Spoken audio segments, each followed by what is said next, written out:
Лидеры тоже спотыкаются. Лопнувшие колеса на любом этапе становятся привычным явлением. Потерянные минуты могут отразиться на итоговых результатах.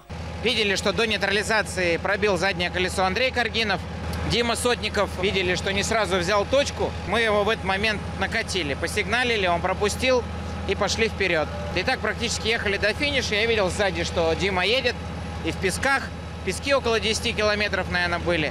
После 3000 километров спецучастков в грузовом зачете первое и второе места разделяют всего 9 минут. История знает немало случаев, когда записные фавориты сходили с дистанции в самый ответственный момент. Ехали быстро, аккуратно, по камням, то есть и понимали, что на лидирующих позициях едем.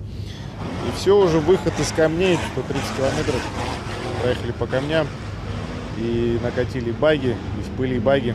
Уже на выходе последний камень лежал, и задели в пыли его, проткнули колесо, остановились на замену. Но все равно ошибка, нужно было все-таки удостовериться, что дорога чистая. Пока тройка лидеров выглядит следующим образом. Первый – Дмитрий Сотников, на второй строчке – Эдуард Николаев. Замыкает тройку – Антон Шибалов. Самый титулованный из них – Николаев, выигравший Дакар 5 раз. У Сотникова одна победа, Шибалов пока был только призером.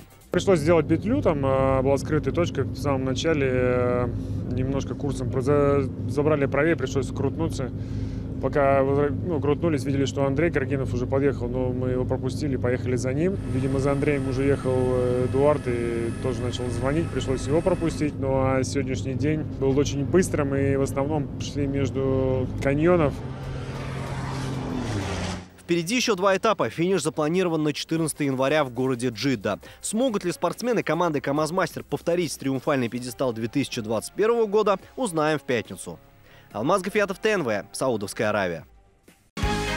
Закажи рекламу на ТНВ. Телефон в Казани 5 705 100.